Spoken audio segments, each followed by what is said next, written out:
Olá, pessoal, boa tarde. Tudo bem com vocês? Ei, Maria Eugênia, você tá Olá, boa? tô joia, e você? Foi rápido? Eu tô aprendendo essas novas tecnologias, né? Que bom. E por aí, por BH, tá frio, tá quente, como tá? Tá típico tempo de outono, né? Faz frio, final de tarde, à noite, comecinho da manhã, esquenta ao longo do dia, daí esse horário assim começa a esfriar de novo. Ah, aqui em Goiânia tá frio essa semana. Ontem amanheceu 12 graus, hoje não foi tão frio assim, mas continua friozinho. Para Goiânia é bem frio, né? É, é muito frio. Então, enquanto o pessoal vai chegando, vou apresentando o nosso tema, vou te apresentando, para a hora que tiver todo mundo junto, a gente começa a debater o tema, pode ser? Ok, perfeito.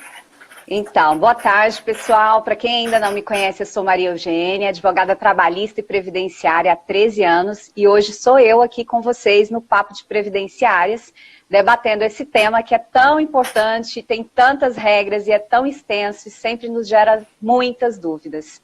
Então, para quem está chegando aí aos poucos, para quem não conseguir assistir a nossa live por completo, ela ficará gravada e você poderá acompanhá-la depois na íntegra.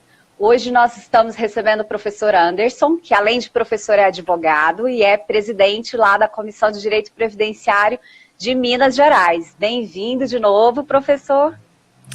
Obrigado, Maria Eugênia, obrigado pelo convite. Eu sou presidente da Comissão de Previdenciária aqui em Minas, mas ela é subdividida em 4, né? Então, eu sou presidente Sim. da Comissão de Previdenciária dos Militares. Já fui presidente em 2 outros mandatos, era uma comissão única. Opa, Opa. perdão, Sem caiu. problema. Era uma comissão única e agora é uma comissão subdividida porque o tema é difícil, né? O tema é complexo, tem muita Muita demanda. peculiaridade, né?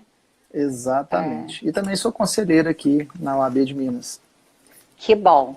Então, vou mandar um beijo para as meninas do Papo de Previdenciária, em especial a nossa curadora e autora aí do canal, né? Papo de Previdenciária, a doutora Maitê Feliciano, e para todas as meninas também, a Bruna, a doutora Simone, a doutora Elisama e a doutora Vanessa. Bem, para começar, vou te questionar, né, o básico das regrinhas de transição. Nós sabemos aí que a Emenda Constitucional 103 de 2019 trouxe um monte de mudanças, mexeu praticamente todos os regimes de previdência social do Brasil, não só no regime próprio de previdência, nem só no regime geral, né? E em linhas gerais, o que de mais significativo a reforma da Previdência trouxe em cada um desses regimes, professor? Tá. Na verdade, a reforma da Previdência, né, que é a Emenda Constitucional 103 de 2019, ela vinha se anunciando desde o governo Dilma Rousseff, né? Era a ideia do governo Dilma Rousseff fazer algumas mudanças na Previdência, não conseguiu porque sofreu processo de impeachment. Depois veio o governo Temer, que era a Emenda Constitucional 287, que foi alterada para 287A, né, no âmbito do Congresso Nacional.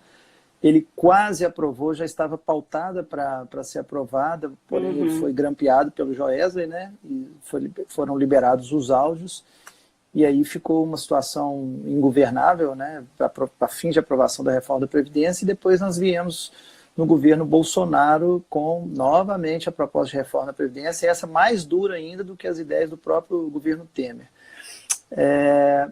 E todas as reformas da Previdência, as mais importantes e mais significativas, elas sempre ocorreram no primeiro ano de governo. Então, eu estou falando aí da reforma, da Emenda Constitucional 20 de 98, foi no primeiro ano do governo Fernando Henrique Cardoso. A Emenda 41 de 2003 do governo Lula foi no primeiro ano do governo Lula. E essa agora também no primeiro ano do governo Bolsonaro. O governo ainda, né, tem uma certa credibilidade, né, perante o parlamento, perante a população, e resolve fazer essa alteração. Essa reforma da Previdência do governo Bolsonaro foi a mais complexa, porque se a emenda 20 de 98 ela, né, focou mais no regime geral, a emenda 41 focou mais no regime próprio, né, de servidores públicos titulares de carga efetiva e que não tem regime de previdência próprio. Então ela veio alterar tanto a previdência do servidor público quanto a previdência dos trabalhadores de iniciativa privada ou dos trabalhadores, os servidores públicos que não têm regime próprio de previdência. E tivemos também alterações no regime de previdência dos militares. Para alguns não é regime de previdência, para mim é regime de previdência, mas esse não foi através de emenda à Constituição, foi através de lei federal. Quais foram as mudanças mais significativas? Eu costumo dizer que a reforma da Previdência ela tem dois pilares. O trabalhador, né, ele vai trabalhar por mais tempo e vai receber menos, né, um valor menor de benefício previdenciário. Então, uma importante alteração que nós tivemos foi o fim da aposentadoria por tempo de contribuição. Né? Nós tínhamos 4 tipos de aposentadoria: aposentadoria por idade, por tempo, aposentadoria por invalidez, que muda de nome também, né, com a reforma da Previdência, e a aposentadoria especial. Então, como acabou a aposentadoria por tempo de contribuição, nós tivemos várias regras de transição, principalmente para o regime geral de previdência social.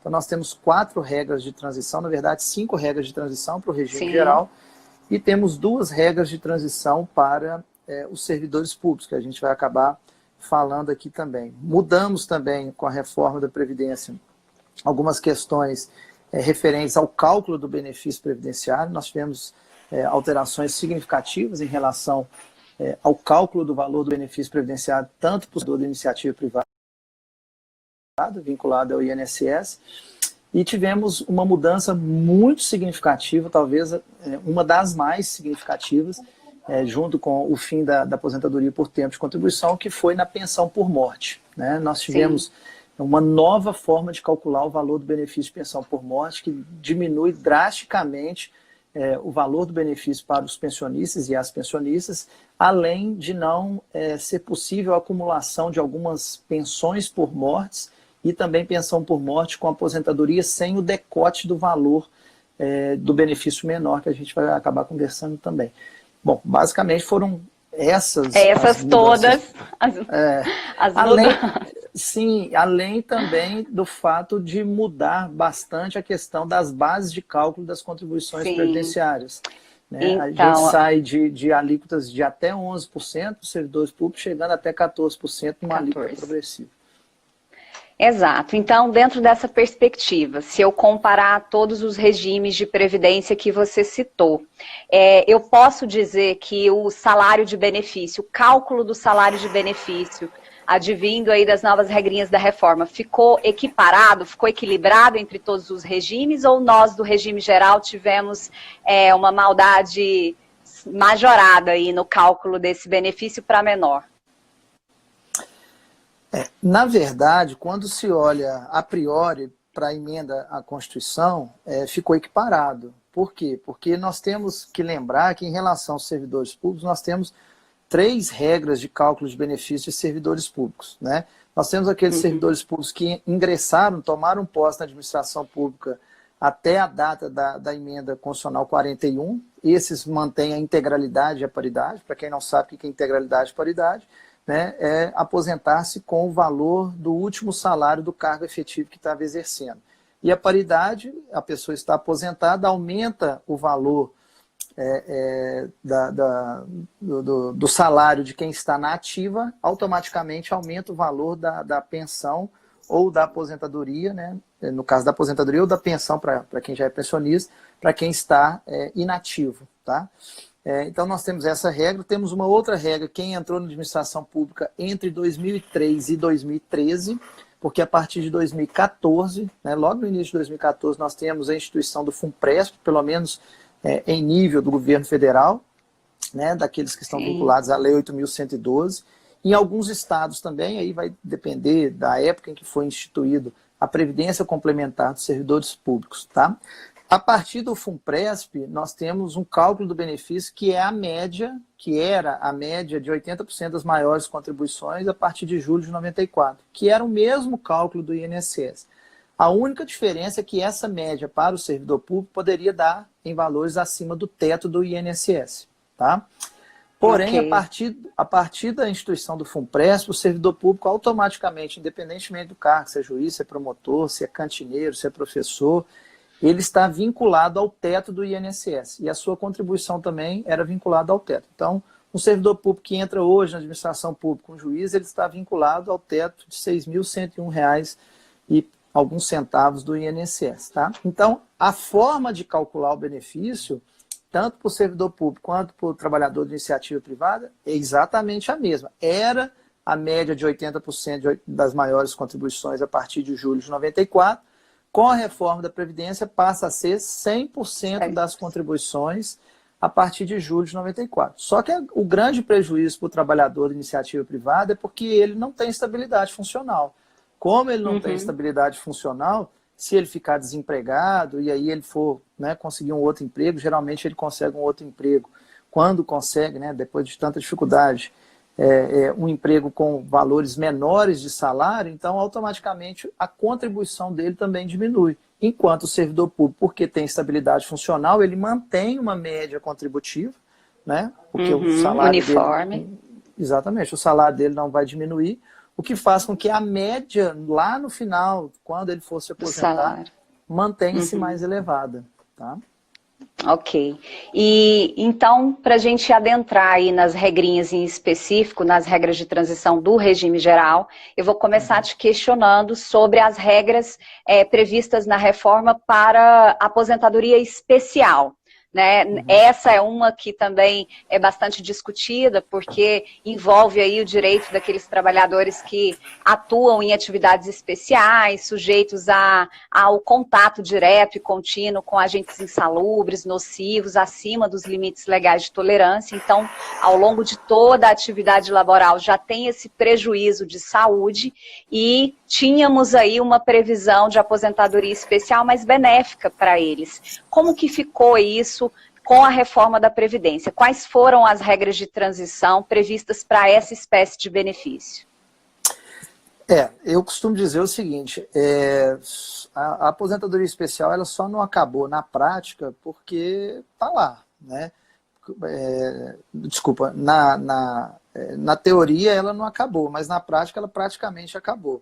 Só para explicar para quem ainda não lembra, a aposentadoria especial é aquela aposentadoria das pessoas que trabalham expostas a agentes físicos, químicos e biológicos, né?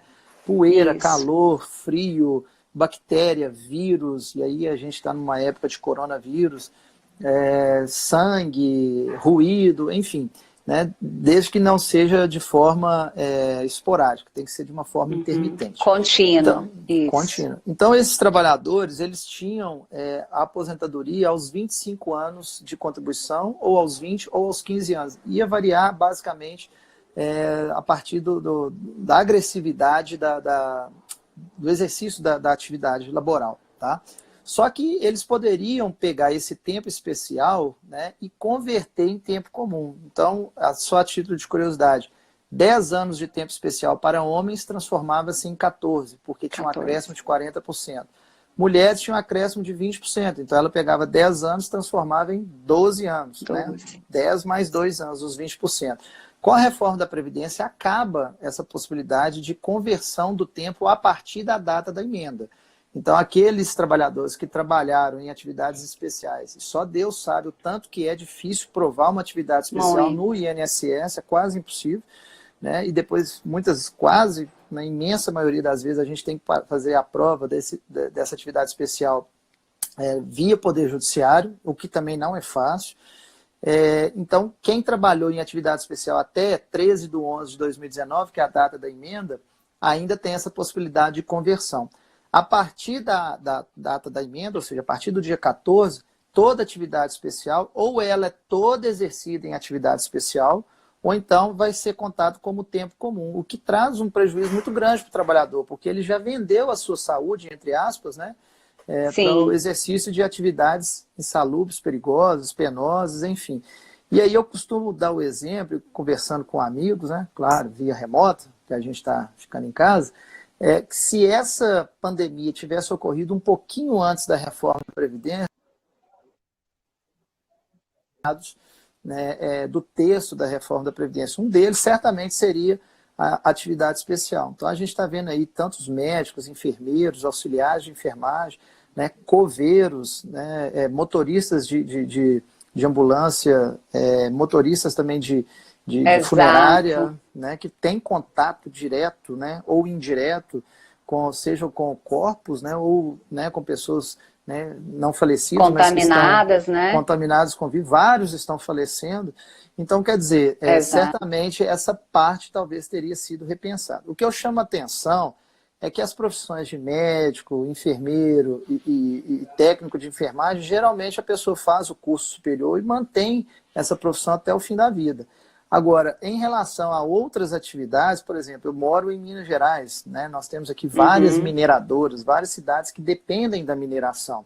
E nós tivemos duas catástrofes ambientais e de vidas aqui Sim, também. A de Brumadinho, né? recentíssimos. Recentes, e também a de Mariana, né? E quando a gente passa por essas cidades hoje, porque a atividade minerária ela praticamente fechou, a cidade está toda deserta. Então, aquelas pessoas que Sim. exerciam atividades especiais vão trabalhar no comércio, né? Na atividade informal. Então, quer dizer, são pessoas que não têm, por regra, né, o exercício contínuo dessa atividade. Seja porque, ou, às vezes, a saúde não consegue, seja porque, às vezes, elas são despedidas dos seus empregos. Tá? E em relação às regras de transição que você havia me perguntado, a reforma da Previdência ela traz regras. Idade mínima.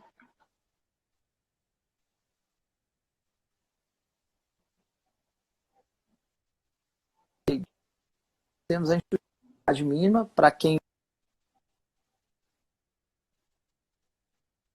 de pleno exercício de atividade.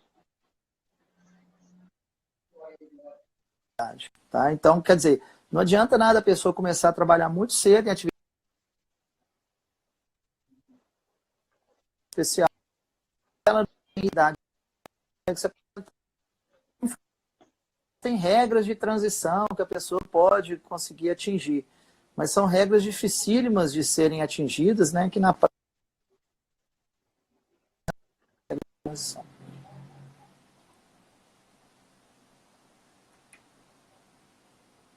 Nós estamos travando o vídeo aí, né? Acho que deve ser sua internet. Agora sim, agora estou te ouvindo. Tá? Não sei aonde que eu parei, né? Não, a gente conseguiu te acompanhar quase tudo, porém pausado, né? Porque estava travando. Você Ok. estava falando da questão das regras de transição da aposentadoria especial. Uhum.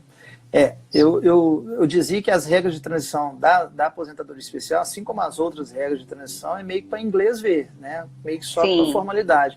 Porque na prática é igual o cachorro correndo atrás do rabo. Né? O trabalhador vai na hora que ele está chegando, porque tem um ponto importante aí na regra de transição também da atividade especial, que é o atingimento de pontos, né? Que é a soma sim, do tempo de contribuição mais a idade para atingir os pontos. Ah, é um pouco menor do que a regra geral para quem não se aposenta com atividade especial. Porém, é muito difícil também você conseguir os pontos, justamente porque o exercício da atividade, por exemplo, de 25 anos, né, você também diminui o atingimento dos pontos lá no final. atingimento. Tá? Exatamente. Então, agora mudando um pouquinho de assunto, vamos passar para a regra de transição prevista aí no artigo 18 da Emenda Constitucional 103 de 2019, que é a prevista para a aposentadoria por idade. Fala um Uhum. pouquinho para nós sobre ela e contextualiza também com a PEC 133 de 2019. O que essa PEC prevê de melhoria para a aplicação dessa regra de transição e o contexto mesmo das mudanças que a regra de transição da aposentadoria por idade prevê. Tá. É importante deixar claro, até para quem está nos ouvindo aí, para depois voltar a estudar, e para quem já sabe, né, rever, que essas regras de transição elas estão no corpo da Emenda Constitucional 103. Então não adianta ir lá na Exato. Constituição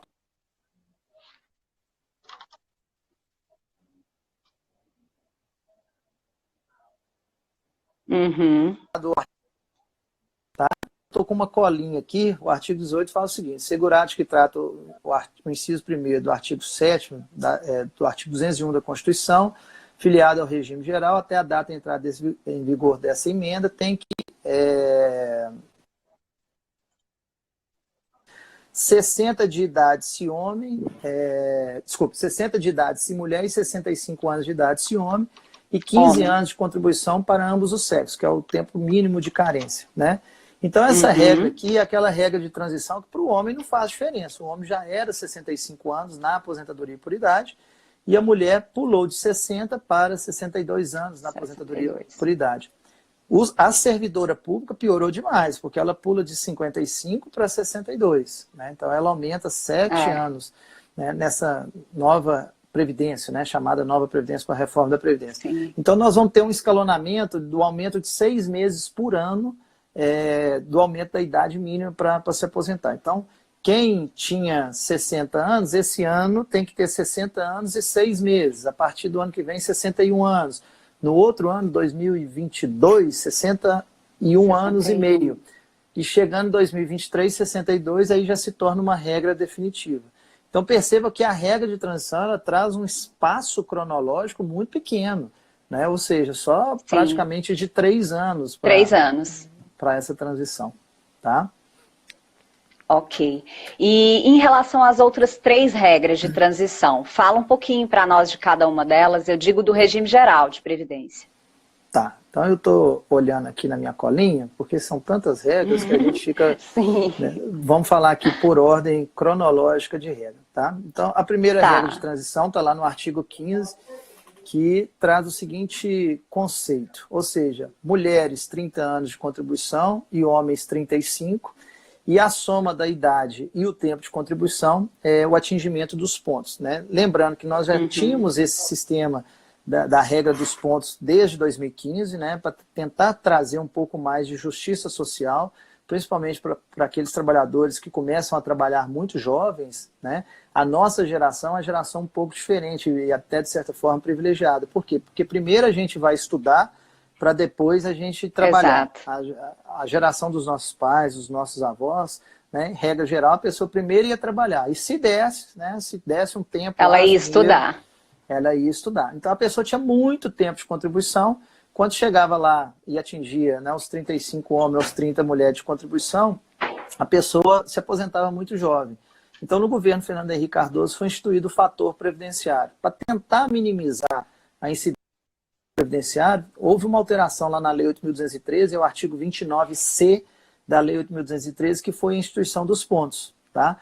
Então, na verdade, os pontos não são uma nova forma de aposentadoria. Os pontos são aposentadoria por tempo de contribuição, que, se somado o tempo de contribuição, chegando aí, né? Esse vídeo. Exato. Sua internet deve estar bem ruim, professor, porque ela tá que trava aqui. Agora sério? sim. Sério. Então, então, os pontos, na verdade, não tinha incidência do fator previdenciário. Só que ele aumentava 1 ponto a cada 2 anos. E com a reforma da Previdência passou a aumentar 1 ponto por ano. E a gente tem que lembrar que a reforma da Previdência ela foi aprovada em novembro de 2019. Então, a partir de janeiro já aumentou 1 ponto, ou seja, 2 meses depois da aprovação da reforma da Previdência, já passou para 87 pontos para as mulheres e 97 pontos para os homens. Lembrando que em relação aos professores, nós temos aí uma diminuição nesses pontos para, podendo chegar, né, a 100 pontos para as mulheres e 105 pontos para os homens, professores e professoras. Tá?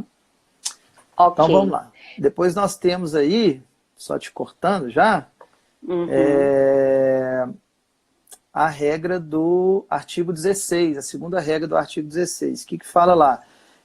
Tem que preencher cumulativamente os seguintes requisitos. Mulheres, 30 anos de contribuição e 56 anos de idade, e homens, 35 anos de contribuição e 61 anos de idade. Então, quer dizer, sempre julgando aí a idade e o tempo de contribuição, tá? Só que se a gente for parar para pensar, né, homens ter 35 anos de contribuição e 61 de idade, também é difícil, né? Porque você já está ali muito próximo de atingir a idade mínima de 65 anos. E aqui tem um detalhe, Maria Eugênia, muito importante para passar para quem está nos ouvindo aí. A primeira regra de transição do artigo 15 e essa segunda, né, do artigo 16 que eu li para vocês, O cálculo do valor do benefício é aquele cálculo de 100% da média. Então, deixa o PBC, período básico de cálculo, deixa de ser 80% da média para ser 100% da média. E sobre essa média aplica-se 60% mais 2% a cada ano de contribuição que exceda 20 anos para homem e 15 anos para as mulheres. Tá? Na terceira regra de transição, que eu vou comentar agora com vocês, você já tem um cálculo diferente, deixa eu só achar aqui, você já tem um cálculo diferente do valor do benefício previdenciário. O que fala a terceira regra de transição? É aquela regra que fala que quem, na data da aprovação da reforma da Previdência, faltava até 2 anos para se aposentar, por tempo de contribuição, ou seja, mulheres com 28 anos de contribuição ou mais e homens com 33 anos de contribuição ou mais, cumpre mais 50% do tempo que faltava, né, para se aposentar na data da aprovação da emenda e se aposenta. Então, o exemplo, se o homem faltava 1 ano para se aposentar, ele cumpre mais 6 meses, né? 1 ano e 6 meses e se aposenta, ou seja, 50% de 1 ano. Só que aqui o cálculo é diferente. Aqui a gente ressuscita o fator previdenciário. Porque lá no artigo 26 da Emenda Constitucional 103, e o artigo 26 é o artigo que todo mundo tem que ler, porque ele faz remissão às formas de cálculo de benefício previdenciário, ele fala que vai ter aplicação do fator previdenciário. Então aqui a gente não tem mais aquela regra de cálculo, né, do artigo 15 e do artigo 16, aqui a gente tem uma regra diferente de cálculo, que é de aplicação do fator previdenciário. Tá? Estou falando muito rápido ou está dando para entender aí? Não, está dando para acompanhar. Se não tiver, pessoal, vai escrevendo aí nos comentários que a gente pisa no freio. Tá, e só lembrando que essa última regra, que eu disse para vocês, a terceira regra, que é com a aplicação do fator previdenciário, deixa de ser a média de 80% e passa a ser a média de 100% do tempo de contribuição. Tá? Em 99% dos casos, a renda mensal ela vai diminuir, porque a pessoa não consegue manter uma vida contributiva regular durante 30 ou 35 anos de contribuição. Tá? Em raríssimos casos, lá no escritório mesmo, eu vi só 2 casos de pessoas que essa regra de transição foi mais favorável no valor do benefício, porque pegou 100%, que eram trabalhadores do Banco do Brasil. Então, a vida inteira foram gerentes, a vida inteira tiveram estabilidade, uma certa estabilidade funcional. As remunerações são contínuas e uniformes, né, dentro de um mesmo padrão. Então, nesse caso específico, foi favorável essa regra de transição. Então, na grande, imensa maioria dos casos, acaba não sendo favorável esse novo cálculo também por essa regra de transição. Tá? Depois, nós temos uma quarta regra de transição, que é lá do artigo 18, que fala o seguinte, né, até a data da emenda, o segurado tem que preencher cumulativamente os seguintes requisitos: 60 anos de idade se mulher e 65 anos de idade se homem, 15 anos de contribuição para ambos os sexos e... Não, essa aqui a gente já comentou, né? Que vai aumentando de 6 meses. Desculpa. Isso, para a mulher, exatamente, né? Porque no caso o homem a idade mínima não muda. Exatamente. Isso. Lembrando que para o segurado especial, né, que é o agricultor e a agricultora, não teve alteração na reforma da Previdência. O projeto, a proposta de emenda que sai, né, do Palácio, né, que veio do Bolsonaro, para o parlamento era de que todos tivessem a mesma previdência, porém o Congresso Nacional fez por bem, né, manter as mesmas regras de aposentadoria para os agricultores e agricultoras. Então mantém o homem 60 anos de idade para se aposentar e mulheres aos 55 com um salário mínimo.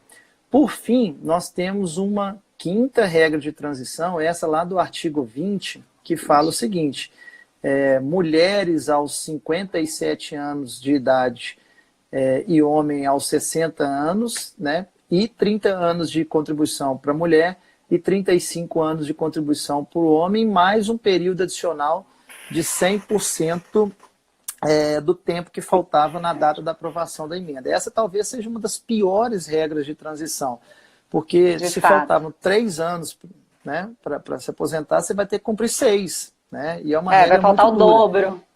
O Exato. dobro. E essa, inclusive, é uma regra aplicável também para servidores públicos, que é uma regra péssima, né? Para aqueles que querem manter a integralidade e paridade.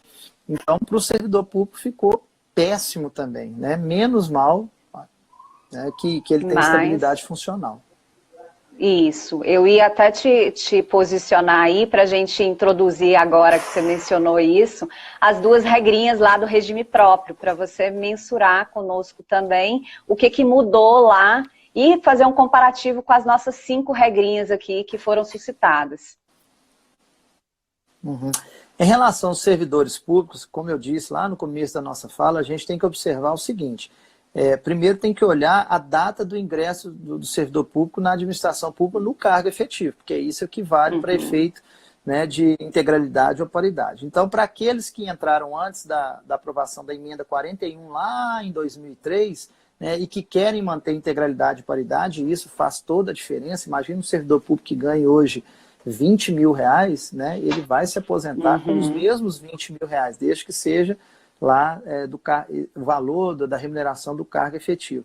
Esse vai ter que trabalhar praticamente até a idade mínima, né? Homens 65 anos e mulheres aos 62 anos. Se ele quiser abrir mão da integralidade e paridade, né, aí nós temos algumas regras de transição, digamos assim, menos piores do que o cumprimento dessa regra de 65 anos de idade mínima para homens e 62 anos de idade para mulheres, tá?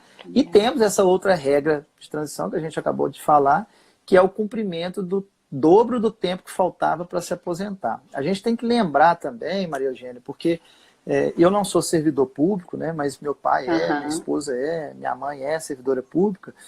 A gente tem que lembrar também uma coisa: o servidor público não é todo servidor público que ganha bem, não é todo servidor público que ganha, né, 20 mil, 30 mil reais, né? Isso não são todas as carreiras, né? O servidor público ele não tem alguns benefícios que os trabalhadores de iniciativa privada têm. Né? A exemplo do FGTS. Exatamente. Eu até concordo que existia uma disparidade muito grande de aposentadorias entre servidores públicos e trabalhadores da iniciativa privada, porém, com a aprovação da reforma da Previdência, o servidor público ele passa a não ter um grande trunfo, né, um grande incentivo para a carreira pública, que era a aposentadoria integral. Então, quer dizer, talvez ele tenha que repensar isso no momento, a pessoa tem que repensar isso no momento de fazer o concurso. Ainda mantém, né, a questão da estabilidade funcional.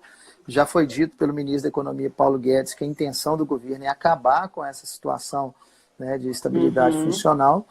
Porém, o servidor público hoje, em muitos casos, ele estava faltando aí, às vezes, 4 anos, 5 anos para se aposentar. Veio a reforma da Previdência e ele vai ter que, talvez, aposentar daqui 10 anos. Ou seja, mais do que o dobro de tempo para ele, faltava para ele se aposentar. Isso não pode ser considerado regra de transição. Isso é uma maldade com o servidor público. A pessoa planeja a vida dela em cima disso, né? E aí, na hora que ele está chegando, é o que o professor Marcelo Barroso, aqui de Minas Gerais também, procurador do Estado, ele muitas vezes comenta, inclusive tem um livro que fala sobre isso, que é o direito expectado. É diferente da expectativa de direito, mas é como se ele já estivesse sentindo o cheirinho ali da aposentadoria, chega, né, uma reforma da Previdência e fala: olha, agora tudo mudou, né, você não tem direito, né, a essa transição mais suave, porque as outras emendas, tanto a emenda 20 de 98 quanto 41, né, e outras, né, emendas menos importantes, elas tiveram regras de transição mais suaves, ou seja, que traziam de mais ou menos uns 10 anos de transição. Essa reforma da Previdência, ela é muito, muito dura, né, na questão das regras de transição que foram aplicadas, né? Exato, e fora que assim, ainda tem aqueles servidores que convivem aí, que são empossados em cargos vinculados a órgãos que sequer têm um plano de carreira condizente, que sequer tem progressão na carreira, né? Então tem de fato um prejuízozinho em relação ao pessoal do regime, né, geral de Previdência Social. Falando também do pessoal do regime próprio, e em específico do policial federal, quais foram as mudanças trazidas com a reforma para esse público, para o policial federal? Teve alguma regra de transição específica para eles? Não é novidade contar que esse governo, ele nitidamente traz uma proteção muito grande às forças policiais, militares, tá? Né? Os do artigo 42 e do artigo 142. Então, eu estou falando de Marinha, Exército, Aeronáutica, Bombeiros Militares e Polícias Militares dos estados e do Distrito Federal. Mas as carreiras policiais, né, elas começam a reivindicar também um certo tratamento isonômico. Então, eu estou falando de Polícia Federal, eu estou falando de Polícia Civil, eu estou falando de Guarda Municipal, eu estou falando, né, de agentes penitenciários, né, então eu estou falando de toda a força de segurança. Então, por força, né, dessa pressão que foi feita no âmbito do Congresso Nacional, as carreiras policiais, exceto os guardas municipais, eles tiveram, e os policiais civis, os policiais federais, eles tiveram uma atenuação, né, na regra de transição. Então, os policiais federais, eles se aposentam aos 55 anos de idade. Então, eles têm uma regra de transição e regras permanentes diferentes das outras atividades, tá? Claro, eu concordo que eles têm um risco maior à integridade física, né, por conta das incursões policiais. Porém, uma das situações que eu chamo muita atenção, e é uma crítica que eu faço à reforma da Previdência, já que a gente está falando de forças policiais, que nós deixamos de ter pensão integral para os servidores públicos, as pensionistas dos servidores públicos, deixamos de ter pensão integral também, no caso de acumulação, para os pensionistas do regime geral, né, dependendo da situação de acumulação, porém, para pensionistas de militares, Marinha, Exército, Aeronáutica, Bombeiro e Polícia Militar, a pensão continua integral e com paridade. Mas por quê? Quem estava exposto ao risco era o marido ou a esposa, né, no caso da policial militar. O pensionista ou a pensionista não estava tendo esse tipo de exposição. Então, por que ele tem que ser privilegiado? Então, quer dizer, aí demonstra uma política de proteção dessas carreiras. Eu até acho, né, justo que, se o policial militar morreu na linha de frente, no combate, que o pensionista ou a pensionista receba pensão integral. Agora, se não houve morte por conta do exercício da atividade, eu não acho justo, né, que todas as pensionistas do Brasil sejam tratadas com uma regra e somente das forças policiais militares sejam tratadas com outra regra. Tá? De fato, também acho. Então, para os militares, aqueles que entraram aí no serviço público antes de 2003 e para os policiais federais também, para esses o salário de benefício deles não vai ter alteração, né? Porque aí fica mantido o direito à integralidade. Fica mantido o direito à integralidade e à paridade, né, daqueles que entraram no serviço público antes de 2003. Eu chamo a atenção também para um detalhe que pouca gente se atenta, que nós temos, né, pelo Brasil, várias situações dos chamados contratos administrativos. Aqui em Minas Gerais nós tivemos isso, né, de uma maneira muito comum, que era um dos agentes penitenciários. Então eu trabalhava, né, na administração pública por contrato administrativo, que se renovavam todos os anos, e vieram a passar no concurso público depois, em 2007, 2008, 2009, tá? Mas sem interrupção da atividade pública, tá? E aí a administração pública entendia que essas pessoas entraram na administração pública em 2008, quando tomou posse. E aí muitas vezes eu questiono isso via judicial, inclusive para fins de direito previdenciário. Falo, olha, ela entrou em 2000, antes da emenda constitucional 41. Como nunca houve interrupção, né, da atividade na administração pública contratual, essa pessoa tem direito à integralidade e paridade. Eu tenho tido muito sucesso nesse tipo de ação, questionando essa situação. E um outro detalhe também, Maria Eugênia, você advoga, né, contra a administração pública, você deve saber. Às vezes a pessoa entrou, passou no concurso público em 97, aí vinha exercendo atividade, aí passou num outro concurso público em 2005.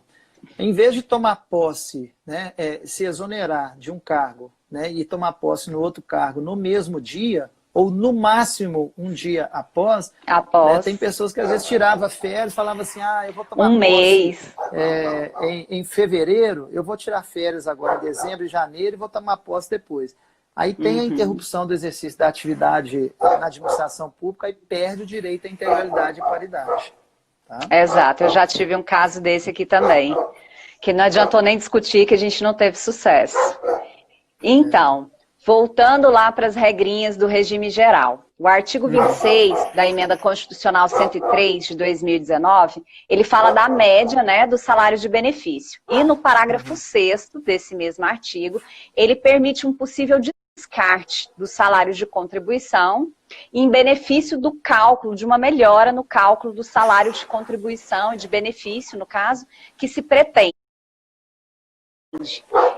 Para trabalhar esse descarte, nós advogados estamos tendo aí muita insegurança de aplicar essa regrinha, porque é um divisor de águas, né? Eu tanto posso melhorar a condição do meu cliente e fazer um descarte seguro e adequado para manter a média dele alta, como posso me equivocar aí e fazer uma piora, né, no salário de benefício dele.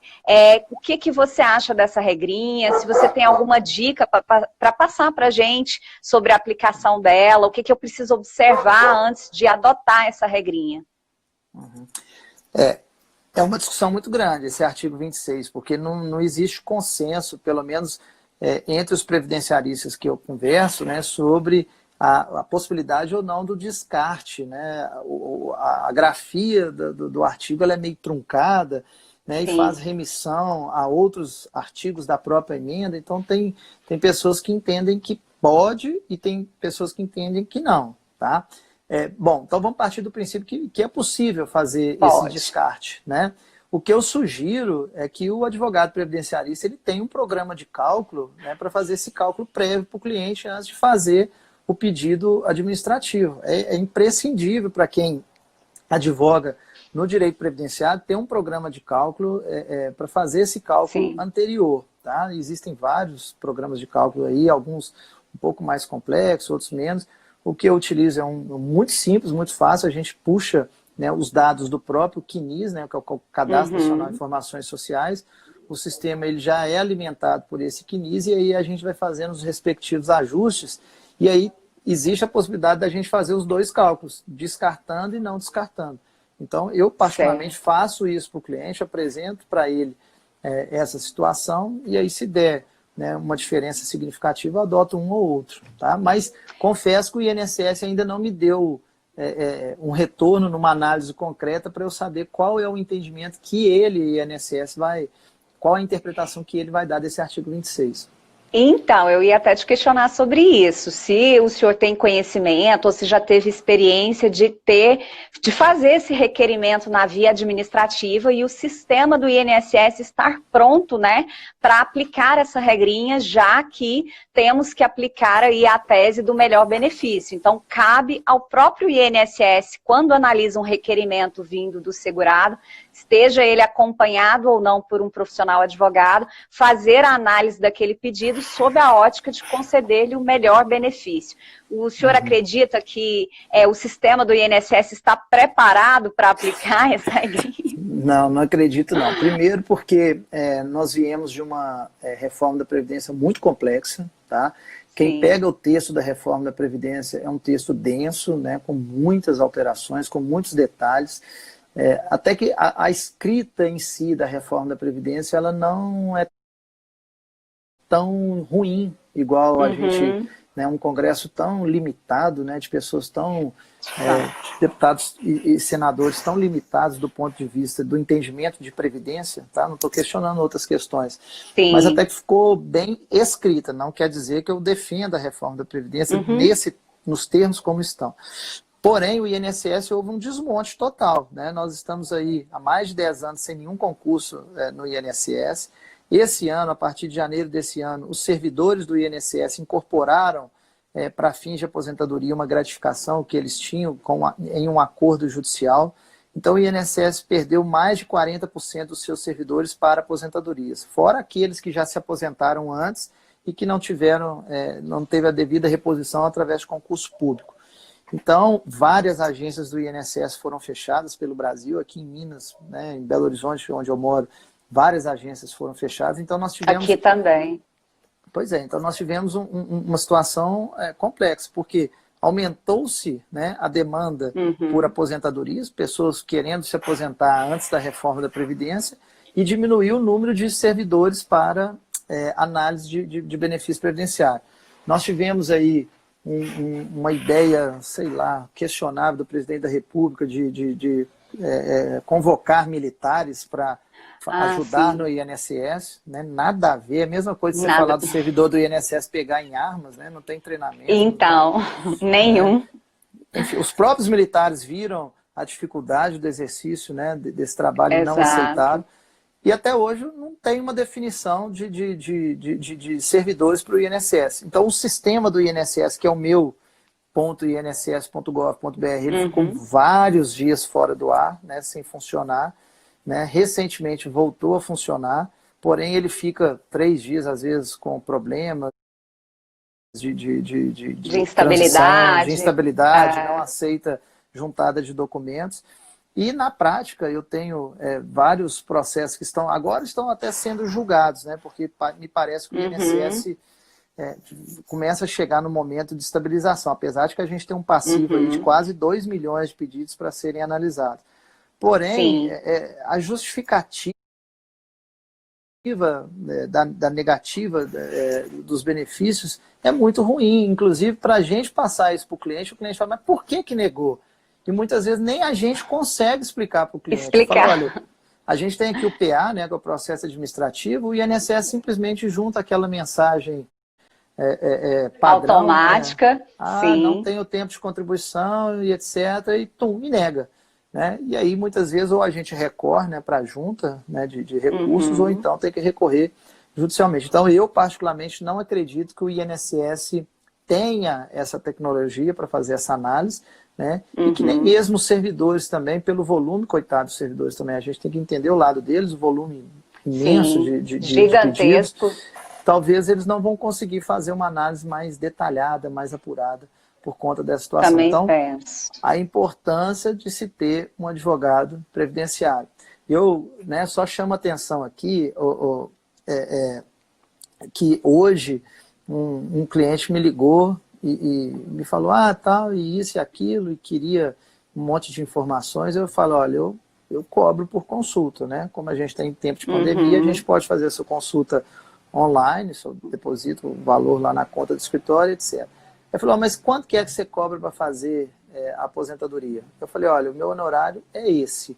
Aí ele falou assim, nossa, mas isso tudo? Eu falei, olha, é igual quando o senhor vai no médico, você está com um problema de coração. Se o senhor tem possibilidade, né, de pagar um médico bom, né, o senhor vai naquele que tem mais referência.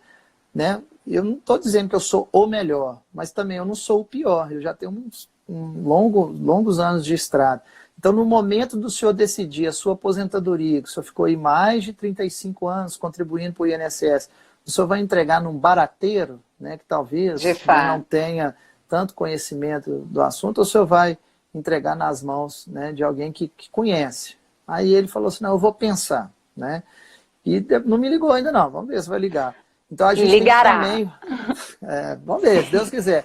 Então a gente tem que valorizar, né, o nosso trabalho, né, o tanto que a gente estuda, o tanto que a gente se dedica, o tanto que a gente se qualifica, né, seja com cursos cursos de mestrado, igual eu já fiz, né, alguns colegas fazem doutorado, a gente se engaja, no meu caso, o seu também, na UAB, né, então quer dizer, são anos e anos e anos e anos e a de gente dedicação. Também, né, tem que cobrar honorários justos nesse caso aí. Sim, até porque essa matéria ela é muito específica e até para se dar um parecer ou uma opinião, né, para o cliente, demanda um tempo de análise, de cálculo, diferentemente de outras áreas que, por vezes, dá para se dar um conselho ou um direcionamento para o cliente num simples olhar do fato que está sendo questionado. Aqui no direito previdenciário, nem tudo que parece ser né? Porque às vezes o cliente acha que vivencia uma realidade, você abre o CNIS, é outra totalmente diferente, nada do que ele diz está lá. Então demanda ali um tempo de pesquisa da documentação e um tempo de cálculo, né? Junto aos programinhas, tem que estar tudo atualizado, porque senão o cálculo ainda sai errado e a gente ainda tem uma responsabilidade social com essa má orientação.